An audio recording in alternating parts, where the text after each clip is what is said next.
Oke, kita sudah ada di penghujung obrolan kita pada hari ini.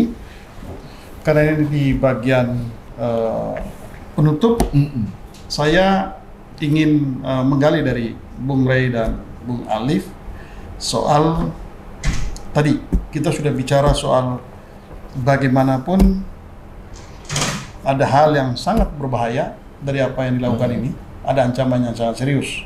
Begitu. Karena itu apa yang dilakukan tadi, kita mulai tadi diskusi kita ini dengan inisiatif dari kelompok-kelompok civil society, ada petisi, ada seruan, ada macam-macam kelompok dibangun.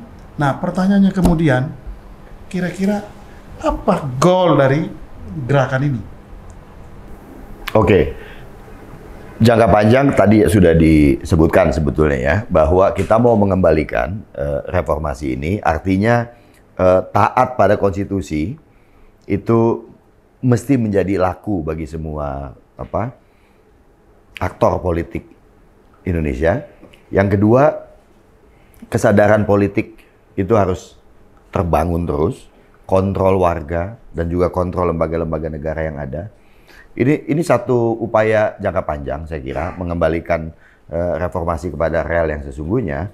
Jangka pendeknya dengan bahasa yang saya kira supaya bisa lebih mudah dimengerti adalah ya Jokowi jangan menang di pemilu 2024. Artinya siapa yang dicoba dimenangkan oleh Jokowi itu harus digagalkan. Ya. tadi Kenapa digagalkan? Karena ini menjadi presiden buruk bagi bangsa ini ke depan. Betul. Kalau ini sudah berhasil, maka tinggal selangkah lagi konstitusi akan.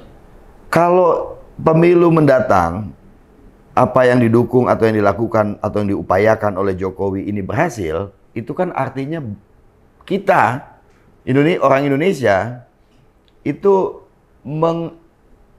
permisif ya. Kita permisif kepada pelanggaran-pelanggaran konstitusi, permisif dan membuka pintu kepada partai-partai anti demokrasi selanjutnya. Jangan lupa loh, Jokowi itu dalam pidatonya selalu bilang begini, 13 tahun ke depan, ini tahun bahaya. Kita mau kaya atau tidak ditentukan 13 tahun ke depan. Jangan ada perpecahan, jangan ada gangguan. Itu bahasanya Jokowi, 13 tahun. Artinya apa? Nggak boleh ada oposisi, Om Bas.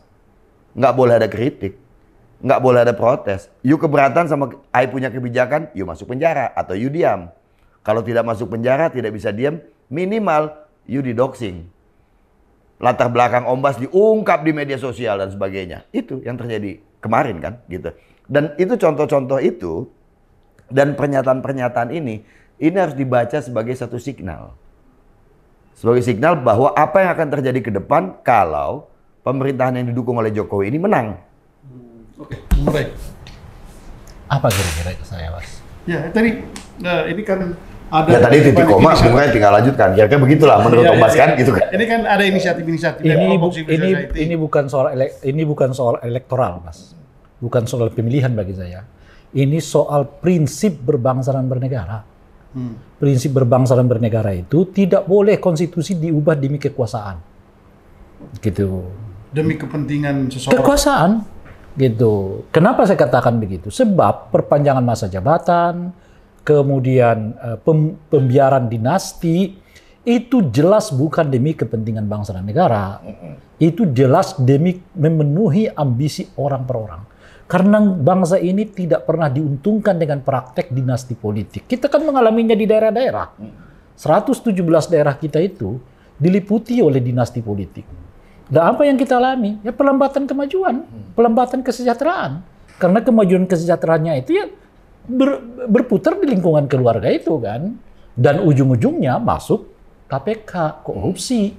Nah itulah makanya sejak dari awal kita dulu kan merumuskannya dengan tegas betul dan kita buat di poin pertama dari 6 tuntutan mahasiswa. Apa itu? Tolak KKN.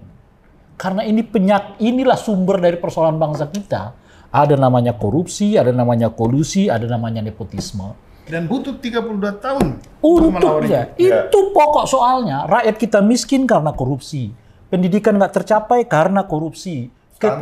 Stunting macam-macam karena korupsi. Dan Anda udah lihat jenis korupsinya kadang-kadang nggak masuk akal. Tanah kuburan dikorupsi. Iya kan? Biaya untuk percetakan kitab suci dikorupsi. Saya khawatir nanti kalau ada program pembuatan kain kapan, itu juga mungkin dikorupsi juga. Apa yang nggak dikorupsi oleh abang? Dan pelakunya minta ampun, anak, ayah, suami, istri, adik, kakak, gabung semua, dan itu makanya 116 pelaku dinasti politik itu ya masuk penjara. Dengan semua contoh ini, mau kita mengatakan melegalisasi dinastinya naik kelas, ya itu harus ditolak. Ya kan? Selama ini kita berjuangnya di daerah-daerah kan, karena di daerahnya marak gitu. Nah sekarang itu naik kelas.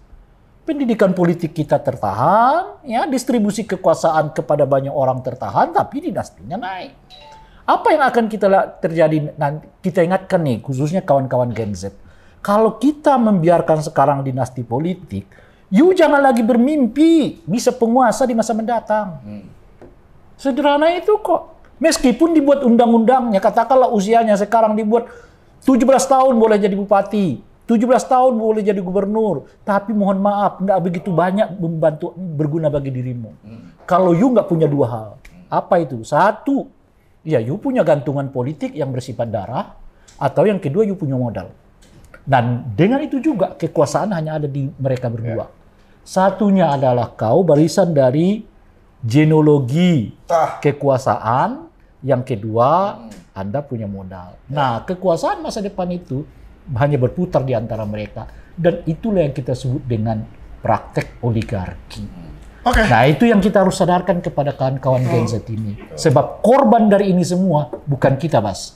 Tapi korban dari ini semua adalah Gen Z itu yang meraih, yang masih punya mimpi bahwa mereka akan jadi elit, katakan begitu. Bukan karena mereka mau hebat-hebatan, karena seperti filosofi yang mengatakan kalau Anda duduk di kekuasaan, Anda lebih banyak bisa bantu orang.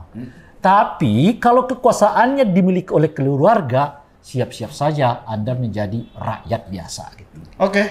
Oke, dengan demikian obrolan diskusi kita berakhir sampai di sini, dan saya tidak perlu membuat kesimpulan. Jadi apa yang sudah dijelaskan silakan dicerna masing-masing, dan mudah-mudahan diskusi kita ini bisa memberi pencerahan kepada siapapun yang mendengarkan dan menontonnya. Sampai ketemu lagi dalam titik temu berikutnya. Sampai jumpa. Sampai jumpa.